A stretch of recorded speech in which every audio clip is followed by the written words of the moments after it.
First of all hi and everyone welcome to my channel. ఈ వీడియోలో 6th class to 10th class వరకు ఉన్నటువంటి శతక కవులు, వారి యొక్క శతకాలు, అలాగే వారి యొక్క ఇతర రచనల గురించి ఈ వీడియోలో మనం కంప్లీట్గా తెలుసుకోబోతున్నాం. సో వీడియో స్టార్ట్ చేసే ముందు ఫస్ట్ టైం మన ఛానల్ని చూస్తున్నట్టయితే తప్పకుండా సబ్స్క్రైబ్ చేసుకొని పక్కన ఉన్న బెల్ ఐకాన్ క్లిక్ చేయండి. అలాగే ఎవరైతే టెట్ అండ్ డిఎస్సికి ప్రిపేర్ అవుతున్నారో వాళ్ళకి సంబంధించినటువంటి ప్రీవియస్ క్వశ్చన్ పేపర్స్, ఏవైతే టెట్ అండ్ డిఎస్సిలో అడిగినటువంటి ప్రీవియస్ క్వశ్చన్ పేపర్స్ని మన యూట్యూబ్ ఛానల్లో వీడియోస్ అయితే చేయడం జరిగింది. సో ఎవరైనా చూడని వాళ్ళు ఉంటే కనుక మన యూట్యూబ్ ఛానల్లో ప్లేలిస్ట్లో అవైలబుల్గా ఉన్నాయి, వెళ్ళి చూడండి. సో దానివల్ల మీకు exam point of view questions అనేవి ఏ విధంగా అడుగుతున్నారనే విషయం పైన ఒక అవగాహన అయితే రావడం జరుగుతుంది అనమాట. సో వీడియో లేట్ చేయకుండా వీడియోని అయితే స్టార్ట్ చేసేద్దాం. చూడండి. సో ఫస్ట్ వచ్చేసి సుమతి శతకం అనమాట. ఈ సుమతి శతకాన్ని రాసినటువంటి కవి ఎవరు అంటే బద్దెన. ఈ బద్దెన 13వ శతాబ్దానికి చెందినటువంటి కవి. లౌకిక నీతులను అతి సులువుగా కంద పద్యాల్లో ఇమిడ్చి సుమతి శతకాన్ని రాసిన కవి ఎవరు అంటే బద్దెన అనే విషయాన్ని గుర్తుపెట్టుకోండి. అలాగే వేములవాడ చాళుక్యరాజు భద్రభూపాలుడే బద్దెన అని చరిత్రకారుల అభిప్రాయం అనే ఒక పాయింట్ అయితే ఇవ్వడం జరిగింది. కాబట్టి ఇక్కడ మీకు ఎగ్జామ్ పాయింట్ ఆఫ్ లో క్వశ్చన్ ఏ విధంగా వచ్చింటే సుమతి శతకాన్ని రాసింది ఎవరు అని క్వశ్చన్ అడిగి మీకు బద్దెన అనే పేరుకు బదులుగా భద్రభూపాలుడు అనే పేరు అనేది ఇచ్చే అవకాశం ఉంటుంది. కాబట్టి మీరు ఈ పాయింట్ కూడా గుర్తుపెట్టుకోండి. సో ఎందుకంటే ఇక్కడ వేములవాడ చాళుక్యరాజు భద్రభూపాలుడే బద్దెన అని చరిత్రకారుల అభిప్రాయం. కాబట్టి ఇక్కడ సుమతి శతకాన్ని రాసింది ఎవరు అంటే బద్దెన. దీంతో పాటుగా భద్రభూపాలుడు అనే పేరు కూడా గుర్తుపెట్టుకోండి. ఈయన సుమతి శతకంతో పాటు మరొక గ్రంథాన్ని కూడా రాయడం జరిగింది. అదే నీతి శాస్త్ర ముక్తావళి అనే గ్రంథాన్ని కూడా ఈ యొక్క బద్దెన రాయడం జరిగిందనే విషయాన్ని గుర్తుపెట్టుకోండి. నెక్స్ట్ వచ్చేసి శ్రీకాళహస్తీశ్వర శతకం. శ్రీకాళహస్తీశ్వర శతకాన్ని రాసిన కవి మహాకవి దుర్జటి. సో మహాకవి దుర్జటి ఈ యొక్క శ్రీకాళహస్తీశ్వర శతకాన్ని రాయడం జరిగింది. ఈయన 16వ శతాబ్దానికి చెందినటువంటి కవి అనమాట. శ్రీకృష్ణదేవరాయల ఆస్థానంలో 8 మంది కవులు ఉండేవాళ్ళు. ఆ 8 మంది కవులను అష్టదిగ్గజ కవులు అనేవారు అనమాట. మరి ఈ అష్టదిగ్గజ కవులలో ఈ దుర్జటి కూడా ఒకడనమాట. శ్రీకాళహస్తీశ్వర శతకంతో పాటు ఈయన రాసినటువంటి మరో ప్రబంధం ఏంటిదంటే శ్రీకాళహస్తి మహాత్మ్యము అనే ప్రబంధాన్ని కూడా ఈయన రాయడం జరిగింది. సో ఇక్కడ శ్రీకాళహస్తి మహాత్మ్యము అనేది ఒక ప్రబంధము, శ్రీకాళహస్తీశ్వర అనేది శతకం అనే విషయాన్ని మీరు గుర్తుపెట్టుకోండి. మీకు ఎగ్జామ్ పాయింట్ ఆఫ్ వ్యూ అడగచ్చు. దుర్జటి రాసిన శ్రీకాళహస్తి మహాత్మ్యము అనేది ఏ ప్రక్రియకు చెందినదంటే ప్రబంధం అనే ప్రక్రియకు చెందినటువంటి గ్రంథం అనే విషయాన్ని గుర్తుపెట్టుకోండి. అలాగే అతులిత మాధురి మహిమ కలిగిన వాడిని దుర్జటిని ప్రస్తుతించినటువంటి వారెవరు అంటే శ్రీకృష్ణదేవరాయలు అనే విషయాన్ని మీరు గుర్తుపెట్టుకోండి. సో ఇది దుర్జటికి సంబంధించినటువంటి ఇన్ఫర్మేషన్. ఈయన 16వ శతాబ్దానికి చెందిన కవి. అండ్ నెక్స్ట్ వచ్చేసి కుమారి శతకం. కుమారి శతకాన్ని రాసిన కవి పక్కి వెంకట నరసింహ కవి ఈ యొక్క కుమారి శతకాన్ని రాశాడు. తెలుగు శతకాల్లో ప్రసిద్ధమైన శతకము కుమారి శతకం అనమాట. చిన్న చిన్న పదాలతో ఆధునిక సమాజానికి అవసరమైన నీతులను వెంకట నరసింహ కవి సులభ రీతిలో చెప్పాడు అనే విషయాన్ని గుర్తుపెట్టుకోండి. మరి ఈ పక్కి వెంకట నరసింహ కవి 17వ శతాబ్దానికి చెందినటువంటి కవి అనమాట. సో ఇక్కడ ఇచ్చేటువంటి ప్రతి పాయింట్ కూడా ఇంపార్టెంటే. మీకు ఎగ్జామ్ బయటలో ఈ విధంగా కూడా అడగచ్చు. చిన్న చిన్న పదాలతో ఆధునిక సమాజానికి అవసరమైన నీతులను సులభ రీతిలో చెప్పినటువంటి కవి ఎవరు అని కూడా మీకు ఎగ్జామ్ పాయింట్ ఆఫ్ వ్యూలో అడగచ్చు. కాబట్టి గుర్తుపెట్టుకోండి పక్కి వెంకట నరసింహ కవి. ఈయన రాసిన శతకం కుమారి శతకం. ఈయన ఏ శతాబ్దానికి చెందినవాడు అంటే 17వ శతాబ్దానికి చెందినవాడు అనే విషయాన్ని గుర్తుపెట్టుకోండి. అండ్ నెక్స్ట్ సుభాషిత రత్నావళి. సుభాషిత రత్నావళి అనే శతకాన్ని రాసినది ఏనుగు లక్ష్మణ కవి. సంస్కృతంలో భర్తృహరి రాసిన సుభాషిత త్రిశతిని తెలుగులోకి అనువదించినటువంటి కవులలో ఏనుగు లక్ష్మణ కవి ఒకడు అనే విషయాన్ని గుర్తుపెట్టుకోండి. సో ఇక్కడ సంస్కృతంలో భర్తృహరి రాసినటువంటి సుభాషిత త్రిశతిని ముఖ్యంగా ముగ్గురు కవుల గురించి చెప్పుకుంటాం. అంటే తెలుగులోకి అనువదించినటువంటి కవులలో ముఖ్యంగా ముగ్గురు కవుల గురించి చెప్పుకుంటాం. ఒకటి మొదటివాడు మనకి ఏలకుచ్చు బాల సరస్వతి, తర్వాత ఏనుగు లక్ష్మణ కవి, పుష్పగిరి తిమ్మన్న. ఈ 3 పేర్లు ముఖ్యంగా మనం చెప్పుకోవడం జరుగుతుంది అనమాట. సో ఈ సుభాషిత త్రిశతిని తెలుగులోకి అనువదించిన కవుల్లో ఏనుగు లక్ష్మణ కవి ఒకడనమాట. సో మీకు ఎగ్జామ్ పాయింట్ ఆఫ్ అడగచ్చు. సుభాషిత త్రిశతిని సంస్కృతంలో రాసినటువంటి కవి ఎవరు అని అడిగితే భర్తృహరి అని చెప్పేసి గుర్తుపెట్టుకోండి. నెక్స్ట్ ఏనుగు లక్ష్మణ కవి వచ్చేసి పెద్దాపురం సంస్థానంలోని పెద్దాడ గ్రామ నివాసి అనమాట. సుభాషిత రత్నావళి అనే శతకంతో పాటుగా ఈయన రాసినటువంటి ఇతర రచనలు వచ్చేసి రామేశ్వర మహాత్మ్యము, విశ్వామిత్ర చరిత్రము, గంగా మహాత్మ్యము. ఇవి ఈయన రాసినటువంటి ఇతర రచనలు అనమాట. ప్రజల నాలుకలపై నాట్యమాడే సులభమైన రమ్యమైన శైలిలో ఇతని పద్యాలు ఉంటాయి అనే విషయాన్ని గుర్తుపెట్టుకోండి. మరి ఏనుగు లక్ష్మణ కవి వచ్చేసి 18వ శతాబ్దానికి చెందిన కవి. అండ్ నెక్స్ట్ వచ్చేసి ప్రభుతనయ శతకం. ప్రభుతనయ శతకాన్ని రాసిన కవి కౌకుంట్ల నారాయణరావు. కౌకుంట్ల నారాయణరావు రంగారెడ్డి జిల్లాలోని కౌకుంట్ల గ్రామానికి చెందినవాడు. తనయ అనే మకుటంతో ఈయన రాసిన ప్రభుతనయ శతకం చాలా ప్రసిద్ధి చెందింది. సో ఇక్కడ మీరు గుర్తుపెట్టుకోవాల్సిన పాయింట్స్ ఏంటిదంటే ప్రభుతనయ శతకాన్ని రాసిన కవి వచ్చేసి కౌకుంట్ల నారాయణరావు. ఈయన ఏ జిల్లాకు సంబంధించిన వాడు అంటే రంగారెడ్డి జిల్లాకు సంబంధించిన వాడు. రంగారెడ్డి జిల్లాలోని కౌకుంట్ల అనే గ్రామానికి చెందినవాడు అనమాట. మరి ఈ ప్రభుతనయ శతకం అనేది ఈ ప్రభుతనయ శతకంలోని పద్యాలు అనేవి ఏ మకుటంతో రాయడం జరిగిందంటే తనయ అనే మకుటంతో ఈయన ప్రభుతనయ శతకంలోని పద్యాలను రాయడం జరిగిందనే విషయాన్ని గుర్తుపెట్టుకోండి. సో ప్రతి పద్యానికి ఒక మకుటం అనేది ఉంటుంది. సో ఆ మకుటం అనేది కూడా మీకు ఎగ్జామ్ పాయింట్ ఆఫ్ వ్యూలో ఒక పద్యం ఇచ్చి ఆ పద్యం నుంచి 4 క్వశ్చన్స్ అనేవి మనకు ఇవ్వడం జరుగుతుంది అనమాట. సో అందులో పై పద్యానికి సంబంధించిన మకుటం ఏమిటి అని చెప్పేసి కూడా మీకు అడగచ్చు అనమాట. కాబట్టి ఒకవేళ మీకు ఎగ్జామ్ పాయింట్ ఆఫ్ ప్రభుతనయ శతకంలోని పద్యం అనేది ఇవ్వడం జరిగింది అనుకోండి. సో ప్రభుతనయ శతక పద్యం యొక్క మకుటం వచ్చేసి తనయ అనే మకుటం అని చెప్పేసి గుర్తుపెట్టుకోండి. ప్రభుతనయ శతకాన్ని రాసిన కవి కౌకుంట్ల నారాయణరావు అని చెప్పేసి గుర్తుపెట్టుకోండి. నెక్స్ట్ గాంధీ తాత శతకం. గాంధీ తాత శతకాన్ని రాసిన కవి సిరసిన్హల్ కృష్ణమాచార్యులు. సిరసిన్హల్ కృష్ణమాచార్యులు రాసినటువంటి శతకం ఏంటిది? గాంధీ తాత శతకం. మరి ఈయన నిజామాబాద్ జిల్లా మోర్తార్లో జన్మించడం జరిగింది. కోరుట్లలో స్థిర నివాసం ఏర్పరచుకున్నారు అనే విషయాన్ని గుర్తుపెట్టుకోండి. మరి ప్రముఖ శతావధానిగా పేరు పొందాడు. మీకు ఎగ్జామ్ పాయింట్ ఆఫ్ అడగచ్చు, ఈ క్రింది వాటిలో ప్రముఖ శతావధానిగా పేరు పొందిన కవి ఎవరు అని అడిగితే సిరసిన్హల్ కృష్ణమాచార్యులు అని చెప్పేసి గుర్తుపెట్టుకోండి. మరి ఈయన గాంధీ తాత శతకంతో పాటు ఈయన ఇంకా కొన్ని రచనలు అయితే చేయడం జరిగింది. అవి ఏంటిది అనేది ఇక్కడ మనం చూసుకున్నట్టయితే కళాశాల అభ్యుదయం, రామానుజ చరితం, చిత్ర ప్రబంధం అనే రచనలను చేయడం జరిగింది. అలాగే దీంతో పాటుగా ఒక ఖండకావ్యాన్ని గుర్తుపెట్టుకోండి. సిరసిన్హల్ కృష్ణమాచార్యులు రాసినటువంటి ఖండకావ్యం ఏంటిది అని అడిగితే రత్నమాల అని చెప్పేసి గుర్తుపెట్టుకోండి. మీకు ఎగ్జామ్ పాయింట్ ఆఫ్ అడగచ్చు, సిరసిన్హల్ కృష్ణమాచార్యులు రాసినటువంటి రత్నమాల అనేది ఏ ప్రక్రియకు చెందినదంటే ఖండకావ్యం అనే ప్రక్రియకు చెందిన కావ్యం అని చెప్పేసి గుర్తుపెట్టుకోండి. అలాగే ఈ సిరసిన్హల్ కృష్ణమాచార్యుల యొక్క బిరుదు వచ్చేసి అభినవ కాళిదాసు అనే బిరుదు కూడా ఈయనకు కలదు అనే విషయాన్ని గుర్తుపెట్టుకోండి. సో అభినవ కాళిదాసు అనే బిరుదు ఎవరికి కలదు అంటే సిరసిన్హల్ కృష్ణమాచార్యులకు కలదు. ఈయన రాసిన శతకం గాంధీ తాత శతకం. అండ్ నెక్స్ట్ చూసుకున్నట్టయితే భరతసింహ శతకం. భరతసింహ శతకాన్ని రాసిన కవి సూరోజు బాలనరసింహాచారి. సూరోజు బాలనరసింహాచారి రాసిన శతకం భరతసింహ శతకం. సూరోజు బాలనరసింహాచారి నల్లగొండ జిల్లా చిన్న కాపర్తి గ్రామానికి చెందినవాడు. మరి ఈయన రాసినటువంటి ఇతర రచనలు ఏంటిదంటే కవితా కేతనం, బాలనరసింహ శతకం, మహేశ్వర శతకం, భగవద్గీత కందామృతం, వీరబ్రహ్మేంద్ర స్వామి చరిత్ర ఈయన రాసినటువంటి ఇతర పుస్తకాలు అనే విషయాన్ని గుర్తుపెట్టుకోండి. అలాగే సూరోజు బాలనరసింహాచారి గారి మరి దేనికి ప్రసిద్ధి అంటే సహజ కవిగా ప్రసిద్ధి అనే విషయాన్ని కూడా గుర్తుపెట్టుకోండి. మనం పోతనను కూడా సహజ కవి అని చెప్పేసి పిలుస్తాం, బమ్మేర పోతనను సహజ కవి అని కూడా పిలుస్తాం. అలాగే సూరోజు బాలనరసింహాచారిని కూడా సహజ కవి అని పిలవడం జరుగుతుంది అనమాట. సో ఇక్కడ గుర్తుపెట్టుకోండి, సూరోజు బాలనరసింహాచారి భరతసింహ శతకంతో పాటు కవితా కేతనం, బాలనరసింహ శతకం, మహేశ్వర శతకం, భగవద్గీత కందామృతం, వీరబ్రహ్మేంద్ర స్వామి చరిత్ర అనే పుస్తకాలను కూడా రాయడం జరిగింది.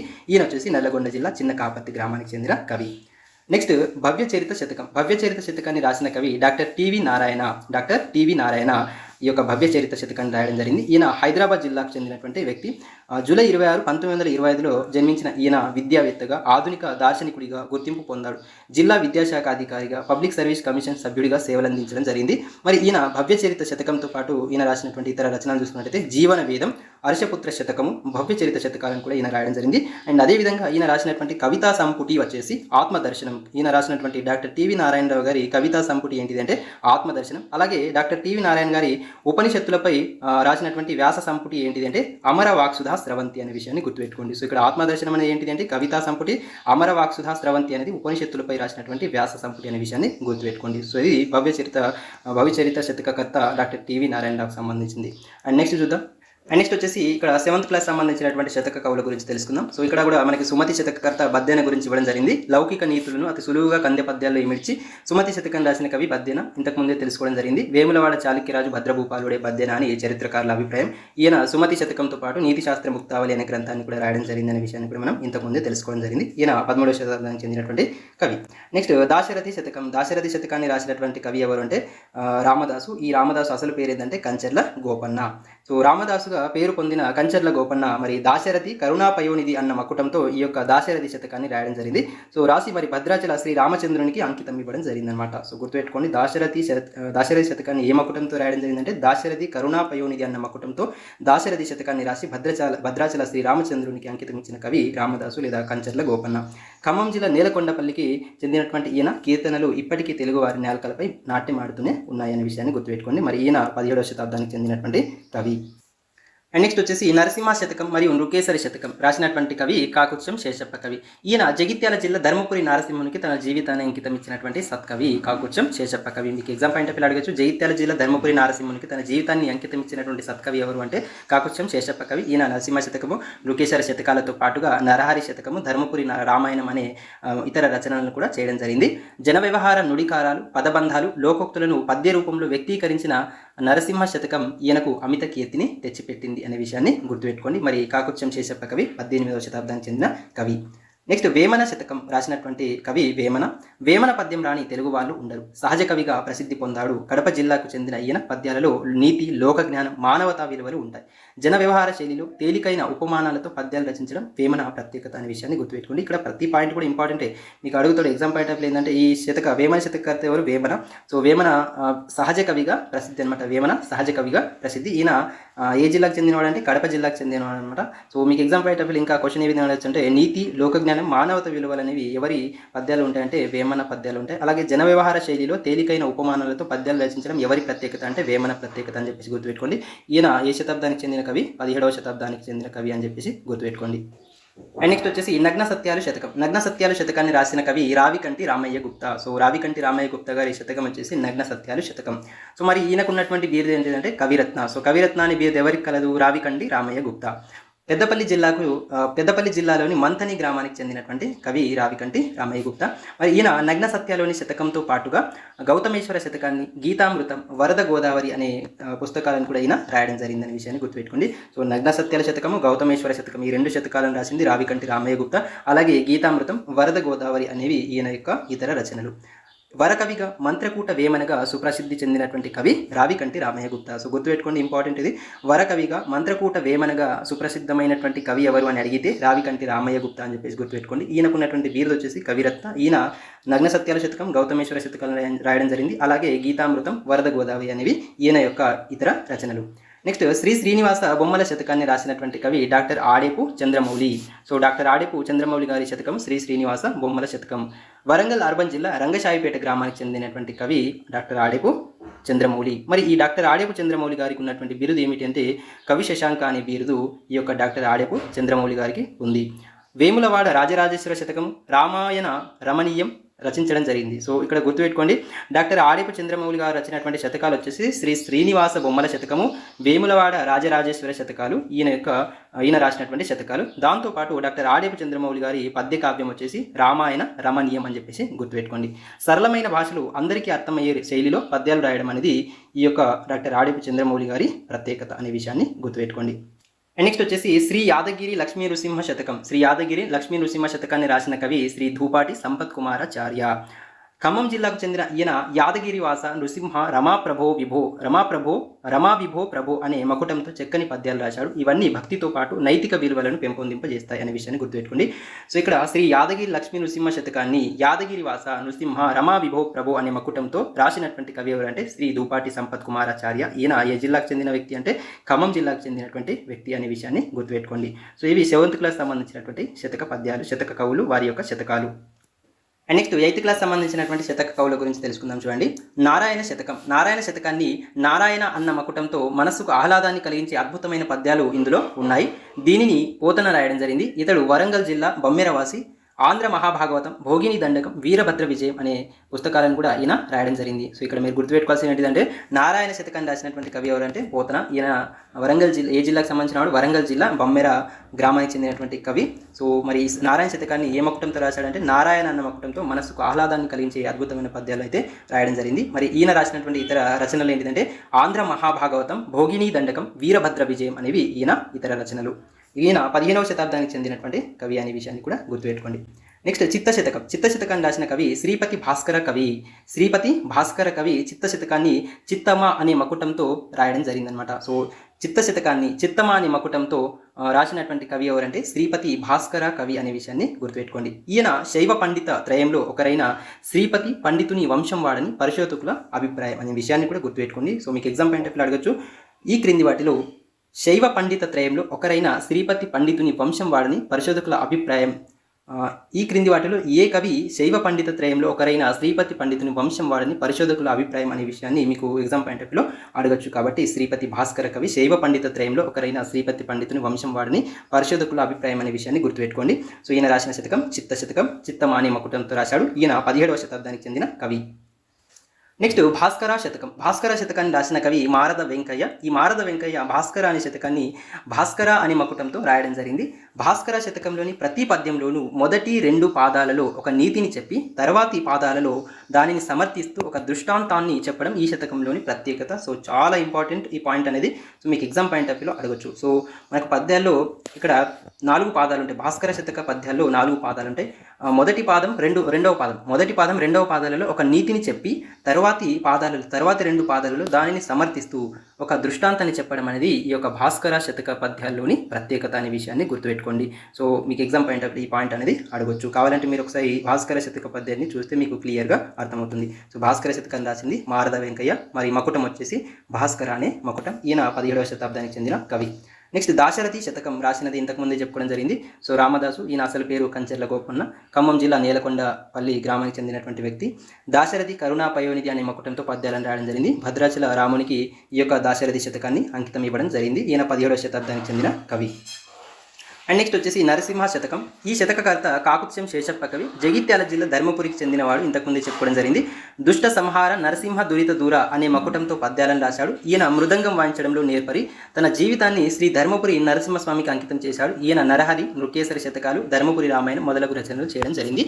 సో ఇక్కడ మీకు ఎగ్జామ్ పాయింట్ ఆఫ్ లో ఏమైనా అడగచ్చు అంటే నరసింహ శతకాన్ని ఎవరు రాశారు? కాకుత్స్యం శేషప్ప కవి. నరసింహ శతకంతో పాటు నరహరి శతకం, నృకేసరి శతకాలను కూడా రాయడం జరిగింది. అలాగే ధర్మపురి రామాయణం అనే రచన కూడా ఈ యొక్క కాకుత్స్యం శేషప్ప కవి రాయడం జరిగిందనే విషయాన్ని గుర్తుపెట్టుకోండి. మరి నరసింహ శతకం యొక్క మకుటం ఏంటిదంటే దుష్ట సంహార నరసింహ దురిత దూర అనే మకుటంతో నరసింహ శతకంలోని పద్యాలను రాయడం జరిగింది. సో ఇక్కడ మోస్ట్ ఇంపార్టెంట్ పాయింట్ ఏంటిదంటే సో కాకుత్స్యం శేషప్ప కవి మరి మృదంగం వాయించడంలో నేర్పరి అనే విషయాన్ని ఇక్కడ గుర్తుపెట్టుకోండి. మీకు ఎగ్జామ్ పాయింట్ ఆఫ్ వ్యూ అడగచ్చు. సో ఈ క్రింది వాటిలో మృదంగం వాయించడంలో నేర్పరి ఎవరు అని అడిగితే కనుక కాకుత్స్యం శేషప్ప కవి అనే పేరు గుర్తుపెట్టుకోండి. సో తన జీవితాన్ని శ్రీ ధర్మపురి నరసింహస్వామికి అంకితం చేసినటువంటి కవి కూడా కాకుత్స్యం శేషప్ప కవి.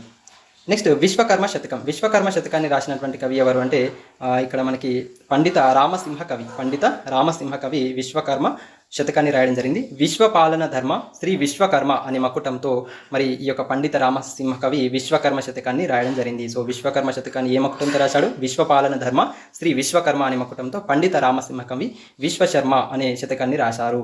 ఈయన జగిత్యాల జిల్లాలోని జగిత్యాల మండలం రాఘవపట్నం వాసి. ఈయన ఆశు కవి దుష్ట ప్రపంచ వర్ణన, కలియుగ వర్ణాశ్రమ ధర్మాలు, భజన కీర్తనలు మొదలగునవి ఇతర రచనలు అనమాట. సో గుర్తుపెట్టుకోండి.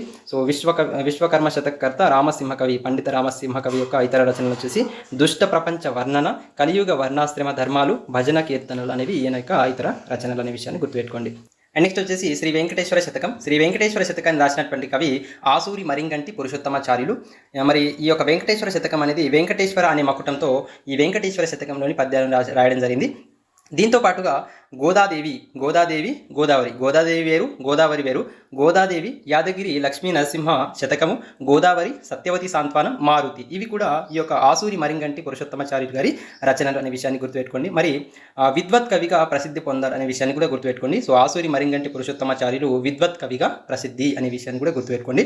లాస్ట్ టైం టెట్లో అడిగినటువంటి క్వశ్చన్ ఏంటంటే సత్యవతి సాంత్వనం ఎవరి రచన అని చెప్పేసి క్వశ్చన్ అడగడం జరిగింది. సో ఆసూరి మరింగంటి పురుషోత్తమాచార్యులు అనే పేరు గుర్తుపెట్టుకోండి.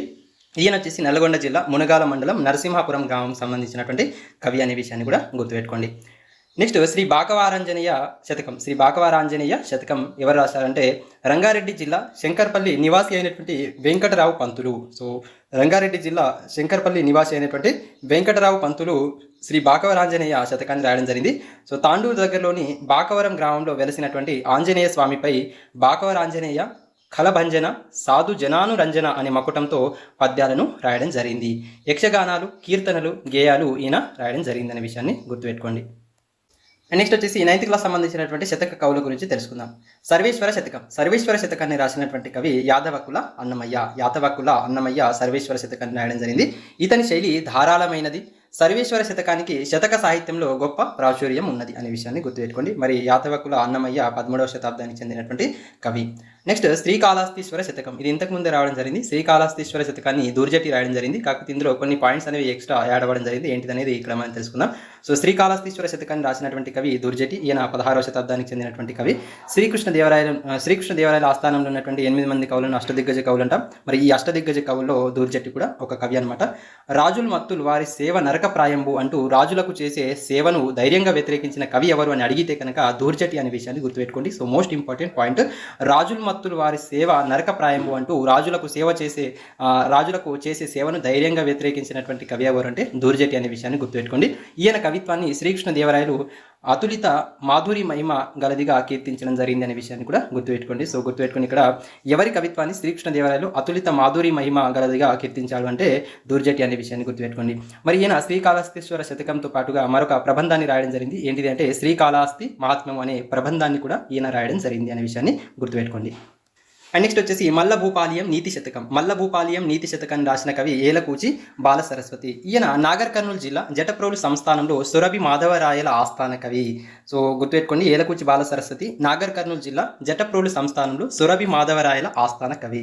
తెలుగులో తొలి త్రాతి కావ్యమైనటువంటి రాఘవ యాదవ పాండవీయంతో పాటు దాదాపు 12 గ్రంథాలు రచించడం జరిగింది. భర్తృహరి సుభాషిత త్రిశతిని తెలుగులోకి అనువదించిన వారిలో మొదటివాడు ఏలకూచి బాల సరస్వతి. మనం ఇంతకుముందే చెప్పుకోవడం జరిగింది. సో భర్తృహరి సంస్కృతంలో రాసినటువంటి సుభాషిత త్రిశతిని తెలుగులోకి అనువదించిన కవులు ముఖ్యంగా ముగ్గురు గురించి చెప్పుకుంటాం. అందులో మొదటివాడు వచ్చేసి ఏలకూచి బాల సరస్వతి, రెండవవాడు ఏనుగు లక్ష్మణ కవి, మూడవవాడు పుష్పగిరి తిమ్మన అనే విషయాన్ని గుర్తుపెట్టుకోండి. సో తెలుగులో తొలి త్రాతి కావ్యం ఏంటిదంటే రాఘవ యాదవ పాండవీయం. దీన్ని రాసినటువంటి కవి ఏలకూచి బాల సరస్వతి. ఈయన నాగర్ కర్నూలు జిల్లా జటప్రోలు సంస్థానంలో సురభి మాధవరాయల ఆస్థాన కవి. ఈయన రాసినటువంటి శతకం వచ్చేసి మల్లభూపాలియం నీతి శతకం. మరి ఏలకూచి బాల సరస్వతి ఏ శతాబ్దానికి చెందిన కవి అంటే 17వ శతాబ్దానికి చెందిన కవి. నెక్స్ట్ 17వ శతాబ్దానికి చెందినటువంటి మరొక కవి వచ్చేసి మారద వెంకయ్య. సో మారద వెంకయ్య గారి శతకం వచ్చేసి భాస్కర శతకం. సో భాస్కర శతకం రాసినది మారద వెంకయ్య. మరి ఏ మకుటంతో రాశారంటే భాస్కర అనే మకుటంతో ఈ యొక్క భాస్కర శతక పద్యాలను రాయడం జరిగింది. భాస్కర అనే మకుటంతో ఎన్నో నీతులను మనసుకు హత్తుకునేటట్లు తన పద్యధారను కొనసాగించినటువంటి కవి ఎవరు అంటే మారద వెంకయ్య. అండ్ నెక్స్ట్ వచ్చేసి ఉత్పలమాల అనే శతకం రాసిన కవి ఉత్పల సత్యనారాయణాచార్య. ఈయన ఖమ్మం జిల్లాలోని చింతకాని ప్రాంతం వాడు. సో ఖమ్మం జిల్లాలోని చింతకాని ప్రాంతం వాడు. మరి ఈయన రాసిన శతకము ఉత్పలమాల. సో ఉత్పలమాల శతకం రాసిన కవి ఉత్పల సత్యనారాయణాచార్య. మరి ఈయన రాసినటువంటి ఇతర పుస్తకాలు ఏంటిదంటే రసధ్వని, ఈ జంట నగరాలు, హేమంత శిశిరాలు, గజేంద్ర మోక్షం, భ్రమర గీతం, శ్రీకృష్ణ చంద్రోదయం అనేవి ఈయన రాసినటువంటి ఇతర పుస్తకాలు అనే విషయాన్ని గుర్తుపెట్టుకోండి. సో ఇక్కడ ఇంపార్టెంట్ ఇవన్నీ కూడా గుర్తుపెట్టుకోండి. ఉత్పల సత్యనారాయణాచార్య రాసినటువంటి ఇతర పుస్తకాలు వచ్చేసి రసధ్వని, ఈ జంట నగరాలు, హేమంత శిశిరాలు, గజేంద్ర మోక్షం, భ్రమర గీతం, శ్రీకృష్ణ చంద్రోదయం అనేవి ఉత్పల సత్యనారాయణాచార్య రాసినటువంటి ఇతర పుస్తకాలు అనే విషయాన్ని గుర్తుపెట్టుకోండి. అండ్ నెక్స్ట్ ఏకప్రాస శతపద్య మాలిక అనే గ్రంథాన్ని రాసినటువంటి కవి వచ్చేసి గౌరీభట్ల రఘురామ శాస్త్రి. సో గౌరీభట్ల రఘురామ శాస్త్రి గారి శతకం వచ్చేసి ఏకప్రాస శతపద్య మాలిక అనే శతకాన్ని రాయడం జరిగింది. ఈయన సిద్దిపేట జిల్లా రిమ్మనగూడలో జన్మించాడు. జిల్లా రిమ్మనగూడలో జన్మించిన కవి గౌరీభట్ల రఘురామ శాస్త్రి. మరి ఈయన రాసినటువంటి ఇతర రచనలు ఏంటిది అని అంటే ఇక్కడ మనం చూసుకోవచ్చు. వ్యాస తాత్పర్య నిర్ణయం, గోమాత కళ్యాణ దాస చరిత్రం, శ్రీ వేములవాడ రాజరాజేశ్వర ఏకప్రాస శతపద్యమాలిక, శివపద మణిమాల, భావానంద స్వామి చరిత్ర అనేవి ఈయన యొక్క రచనలు అనే విషయాన్ని గుర్తుపెట్టుకోండి. ఈ రచనలతో పాటు అనేక భజన కీర్తనలు కూడా రాయడం జరిగింది. సో మళ్ళీ ఒకసారి చూడండి, ఏకప్రాస శతపద్యమాలిక అనే శతకం రాసిన కవి గౌరీభట్ల రఘురామ శాస్త్రి. ఈయన సిద్దిపేట జిల్లా రిమ్మనగూడలో జన్మించాడు. ఈయన రాసినటువంటి పుస్తకాలు వచ్చేసి వ్యాస తాత్పర్య నిర్ణయం, గోమాత కళ్యాణ దాస చరిత్రం, శ్రీ వేములవాడ రాజరాజేశ్వర ఏకప్రాస శతపద్యమాలిక, శివపద మణిమాల, భావానంద స్వామి చరిత్ర అనేవి ఈయనకు సంబంధించినటువంటి రచనలు. అండ్ నెక్స్ట్ వచ్చేసి నింబగిరి నరసింహ శతకం రాసిన కవి డాక్టర్ అందే వెంకటరాజం. సో అందే వెంకటరాజం రాసినటువంటి శతకం వచ్చేసి నింబగిరి నరసింహ శతకం. ఈయన జగిత్యాల జిల్లా కోరుట్లలో జన్మించడం జరిగింది. మరి ఈయన రాసినటువంటి ఇతర రచనలు ఏంటిది అనే విషయాన్ని ఇక్కడ మనం చూసుకున్నట్టయితే నవోదయం, మణిమంజూష, కళా తపస్విని అనే పద్య కావ్యాలను రాయడం జరిగింది. సో ఇవి వచ్చేసి పద్య కావ్యాలు అనమాట. సో మరి ఇక్కడ డాక్టర్ అందే వెంకటరాజం రాసినటువంటి పద్య కావ్యాలు ఏంటిదని అడిగితే కనుక నవోదయం, మణిమంజూష, కళా తపస్విని అనేవి ఈయన యొక్క పద్య కావ్యాలు. అలాగే నాటికల సంపుటి ఏంటిదంటే భారత రాణి. సో అందే వెంకటరాజం రాసినటువంటి నాటికల సంపుటి వచ్చేసి భారత రాణి. అలాగే నింబగిరి శతకము, ఈశ్వర శతకాలతో పాటు సో ఈయన రాసినటువంటి శతకాలు ఏంటిది నింబగిరి శతకము, ఈశ్వర శతకం, ఈ శతకాలు రాయడం జరిగింది. మరి ఈ శతకాలతో పాటుగా మరి ఈయన రాసినటువంటి సిద్ధాంత గ్రంథం ఏంటిది, డాక్టర్ అందే వెంకటరాజం రాసినటువంటి సిద్ధాంత గ్రంథం ఏంటిదంటే వానమామలై వరదాచార్యుల కృతులు అనుశీలన అనే సిద్ధాంత గ్రంథాన్ని రాసిన కవి డాక్టర్ అందే వెంకటరాజం అనే విషయాన్ని గుర్తుపెట్టుకోండి. అలాగే మరి ఈ డాక్టర్ అందే వెంకటరాజం గారి యొక్క బిరుదులు వచ్చేసి కవి శిరోమణి, అవధాన యువకేసరి, అవధాన చతురానన. కవి శిరోమణి, అవధాన యువకేసరి, అవధాన చతురానన అనే బిరుదులు కూడా డాక్టర్ అందే వెంకటరాజం గారికి కలవు అనే విషయాన్ని గుర్తుపెట్టుకోండి. నెక్స్ట్ చంద్రమౌళీశ్వర శతకాన్ని రాసినటువంటి కవి ఇమ్మడి జట్టి చంద్రయ్య. సో చంద్రమౌళీశ్వర శతకాన్ని రాసినటువంటి కవి వచ్చేసి ఇమ్మడి జట్టి చంద్రయ్య. ఈయన నాగర్ కర్నూలు జిల్లా తాళ్లపల్లి గ్రామంలో జన్మించడం జరిగింది. హనుమద్రామ సంగ్రామం, భక్త సిరియాల, వీర బ్రహ్మేంద్ర విలాసం అనే హరికథలను రాయడం జరిగింది. సో ఇక్కడ ఇమ్మడి జట్టి చంద్రయ్య గారు రాసినటువంటి హరికథలు వచ్చేసి హనుమద్రామ సంగ్రామం, భక్త సిరియాల, వీర బ్రహ్మేంద్ర విలాసం అనే హరికథలను రాయడం జరిగింది. అలాగే ఈయన రాసినటువంటి శతకాలు చంద్రమౌళీశ్వర శతకంతో పాటుగా రామప్రభు శతకము, మృత్యుంజయ శతకము, పాల్యం వెంకటేశ్వర శతకము అనేది ఈయన రాసినటువంటి శతకాలు. అలాగే మరి ఇమ్మడి జట్టి చంద్రయ్య రాసినటువంటి కావ్యాలు వచ్చినట్టయితే ఆ కావ్యాలు చూసుకున్నట్టయితే శ్రీ శిరీష నగగండిక మహాత్మ్యం, కర్పరాద్రి మహాత్మ్యం, శ్రీ శిరీష నగగండిక మహాత్మ్యం, కర్పరాద్రి మహాత్మ్యం అనే కావ్యాలను కూడా ఈయన రాయడం జరిగింది అనే విషయాన్ని గుర్తుపెట్టుకోండి. అండ్ నెక్స్ట్ వచ్చేసి సర్వేశ్వర శతకం. సర్వేశ్వర శతకాన్ని ఎవరు రాశారంటే యాతవక్కుల అన్నమయ్య, 13వ శతాబ్దానికి చెందినటువంటి కవి ఈ యొక్క సర్వేశ్వర శతకాన్ని రాయడం జరిగింది. ఇతని శైలి ధారాళమైనది. సర్వేశ్వర శతకానికి శతక సాహిత్యంలో గొప్ప ప్రాచుర్యం ఉన్నది అనే విషయాన్ని గుర్తుపెట్టుకోండి. సో ఇక్కడ మనం గుర్తుపెట్టుకోవాల్సింది యాతవక్కుల అన్నమయ్య ఏ శతకాన్ని రాశాడు, సర్వేశ్వర శతకం. ఈయన 13వ శతాబ్దానికి చెందిన కవి. నెక్స్ట్ శ్రీకాళహస్తీశ్వర శతకం. ఇది కూడా మళ్ళీ ఇంకోసారి రావడం జరిగింది, ఇంతకుముందు మనం చెప్పుకోవడం జరిగింది. సో మళ్ళీ ఇక్కడ ఇంకా ఏదైనా ఎక్స్ట్రా పాయింట్ వస్తే కనుక మనం నేర్చుకోవాలి. దుర్జటి శ్రీకృష్ణదేవరాయల ఆస్థానంలో అష్టదిగ్గజ కవుల్లో ఒకడు, 16వ శతాబ్దానికి చెందిన కవి. ఈయన శ్రీకాళహస్తి మహాత్మ్యం అనే ప్రబంధాన్ని కూడా రాయడం జరిగింది. శ్రీకృష్ణదేవరాయల ఆస్థానంలో ఉండి కూడా రాజులు మత్తులు వారి సేవ నరకప్రాయం అని చెప్పినటువంటి దేశాలి దుర్జటి అనే విషయాన్ని గుర్తుపెట్టుకోండి. నెక్స్ట్ మల్లభూపాలియం అనే శతకాన్ని రాసినటువంటి కవి ఏలకూచి బాలసరస్వతి. నాగర్ కర్నూలు జిల్లా జటప్రోలు సంస్థానాధీశుడైన సురభి మాధవరాయల ఆస్థాన కవి. తెలుగులో మొదటి త్రార్తి కావ్యమైన రాఘవ యాదవ పాండవీయంను కూడా ఈయన రాయడం జరిగింది. భర్తృహరి సంస్కృతంలో రాసిన సుభాషిత త్రిశతిని తెలుగులో అనువదించిన తొలి కవి ఈ యొక్క ఏలకూచి బాలసరస్వతి. ఈయన రచన పాండిత్య పూరకంగా ధారాళంగా ఉంటుంది. ఈయన 17వ శతాబ్దానికి చెందిన కవి. ఇంతకుముందు ఈయన గురించి చెప్పుకోవడం జరిగింది. నెక్స్ట్ వచ్చేసి దాశరథి శతకాన్ని రాసినటువంటి కవి రామదాసు. ఈయననే కంచర్ల గోపన అని అంటాం. ఖమ్మం జిల్లా నేలకొండపల్లి వాసి. భద్రాచలంలో శ్రీ రామాలయాన్ని నిర్మించినటువంటి కవి. భద్రాచల శ్రీ రామచంద్ర స్వామి పేరు మీద దాశరథి శతకాన్ని రాయడం జరిగింది. అలాగే అందమైన శబ్దాలంకారాలు ఈయన కవిత్వంలో జాల్వారాయ్ అనే విషయాన్ని గుర్తుపెట్టుకోండి. ఈయన గురించి ఇంతకుముందే చెప్పుకోవడం జరిగింది. సో ఈయన 17వ శతాబ్దానికి చెందినటువంటి కవి. మళ్ళీ మనకి 10th క్లాస్లో కూడా ఈయన గురించి రావడం జరిగింది. అండ్ నెక్స్ట్ వచ్చేసి నరసింహ శతకాన్ని రాసినటువంటి కవి కాకుశం శేషప్ప కవి. ఈయన జగిత్యాల జిల్లా ధర్మపురి నివాసి అనమాట. నరహరి శతకము, నృకేసరి శతకాలతో పాటు ఈయన రాసినటువంటి ఒక యక్షగానం ఏంటిది అని అంటే ధర్మపురి రామాయణం. సో ఇది మనకి ఎగ్జామ్ పాయింట్ ఆఫ్ వ్యూ అడగొచ్చు. ఇంతకుముందు ఈ పాయింట్ అనేది రాలేదు, జస్ట్ మనకి ధర్మపురి రామాయణం అని చెప్పేసి ఇవ్వడం జరిగింది. మరి ఈ కాకుశం శేషప్ప కవి రాసినటువంటి ధర్మపురి రామాయణం ఏంటిది అంటే యక్షగానం అనమాట. సో ఈ ధర్మపురి రామాయణం అనే యక్షగానాన్ని రాసినటువంటి కవి కాకుశం శేషప్ప కవి. ఇతని రచనల్లో భక్తి తత్పరతతో పాటు తాత్విక చింతన, సామాజిక స్పృహ కనిపిస్తుంది. తెలంగాణ ప్రాంతంలోని జానపదులు కూడా నరసింహ శతక పద్యాలను అలవోకగా పాడుకుంటారు అనే విషయాన్ని గుర్తుపెట్టుకోండి. ఈయన 18వ శతాబ్దానికి చెందిన కవి. నెక్స్ట్ విశ్వనాథేశ్వర శతకాన్ని గుమ్మన్న గారి లక్ష్మీ నరసింహ శర్మ ఈ యొక్క విశ్వనాథేశ్వర శతకాన్ని రాయడం జరిగింది. ఈయన వచ్చేసి సిద్దిపేట జిల్లా పోతారెడ్డిపేట గ్రామంలో జన్మించడం జరిగింది.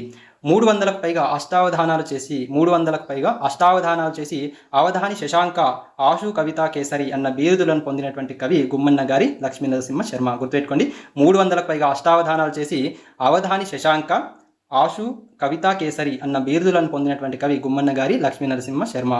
అలాగే హిందోల రాగంలో ఈయన పద్యపఠన విన్యాసం ప్రత్యేకమైనది. మీకు ఎగ్జామ్ పాయింట్ ఆఫ్ ఈ పాయింట్ అడగచ్చు. హిందోల రాగంలో ఎవరి పద్యపఠన విన్యాసం అనేది ప్రత్యేకమైనది అంటే గుమ్మన్న గారి లక్ష్మీ నరసింహ శర్మ గారి పద్యపఠన విన్యాసం అనేది ప్రత్యేకమైనది అనే విషయాన్ని గుర్తుపెట్టుకోండి. హిందోల రాగంలో గుమ్మన్న గారి లక్ష్మీ నరసింహ శర్మ గారి పద్యపఠన విన్యాసం ప్రత్యేకమైనది.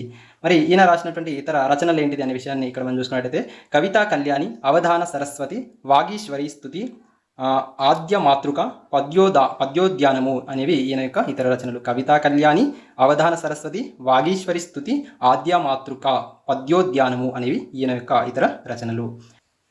నెక్స్ట్ వచ్చేసి శ్రీ లొంక రామేశ్వర శతకాన్ని రాసినటువంటి కవి నంబి శ్రీధరరావు. సో నంబి శ్రీధరరావు రాసినటువంటి శతకం శ్రీ లొంక రామేశ్వర శతకము. నిజామాబాద్ జిల్లా భీమ్గల్ లేదా వేముగల్కి ఇంతకుముందు వేముగల్ అనేవారు కావచ్చు, ఇక్కడ మనకు బ్రాకెట్లు ఇవ్వడం జరిగింది. సో నిజామాబాద్ జిల్లా భీమ్గల్ నివాసి అనమాట. శ్రీ మన్నింబాచల మహాత్మ్యము, శ్రీ మన్నింబగిరి నరసింహ శతకం అనేవి ఈయన యొక్క ఇతర రచనలు అనమాట. సో ఇక్కడ శ్రీ లొంక రామేశ్వర శతకంతో పాటు శ్రీ మన్నింబగిరి నరసింహ శతకాన్ని కూడా ఈయన రాయడం జరిగింది. అలాగే శ్రీ మన్నింబాచల మహాత్మ్యం అనే రచన కూడా ఈ యొక్క నంబి శ్రీధరరావు గారి రచన. మరి ఈయనకు ఉన్నటువంటి బిరుదు వచ్చేసి కవిరాజా. సో శ్రీ లొంక రామేశ్వర శతకకర్త నంబి శ్రీధరరావు గారి బిరుదు వచ్చేసి కవిరాజా అనే బిరుదు అని చెప్పేసి గుర్తుపెట్టుకోండి. నెక్స్ట్ వచ్చేసి వేణుగోపాల శతకం. సో వేణుగోపాల శతకకర్త గడిగే భీమకవి. రంగారెడ్డి జిల్లా షాబాద్ మండలం నాగరకుంట గ్రామంలో ఈయన జన్మించడం జరిగింది. వీధిబడి వరకు విద్యాభ్యాసం చేసిన ఈయనకు పద్య రచనలో నైపుణ్యం అవ్వడం విశేషం. వేణుగోపాల శతకంలోని పద్యాలు సరళ శైలిలో సుబోధకంగా ఉంటాయి అనే విషయాన్ని గుర్తుపెట్టుకోండి. సో ఇవి 10th క్లాస్ వరకు ఉన్నటువంటి 6th to 10th క్లాస్ వరకు ఉన్నటువంటి శతక కవులు, వారి యొక్క పద్యాలు మరియు ఇతర రచనలకు సంబంధించినటువంటి కంప్లీట్ ఇన్ఫర్మేషన్. సో ఖచ్చితంగా ఈ యొక్క శతకాల నుంచి 1-2 క్వశ్చన్స్ అనేవి ఖచ్చితంగా మీకు ఎగ్జామ్ పాయింట్ ఆఫ్ వ్యూలో వస్తాయన్నమాట. సో కాబట్టి 1-2 సార్లు మీరు చూడండి, కావాలంటే మీరు మీ బుక్లలో కూడా చదువుకోండి. సో ఇది ఈరోజు సంబంధించినటువంటి వీడియో. సో ఈ వీడియో మీకు ఇన్ఫర్మేటివ్గా అనిపిస్తే కనుక తప్పకుండా ఒక లైక్ చేయండి. అలాగే ఇలాంటి మరిన్ని వీడియోస్ కోసం మన ఛానల్ని సబ్స్క్రైబ్ చేసుకొని ఫాలో అవ్వండి. So thank you for watching. Have a nice day.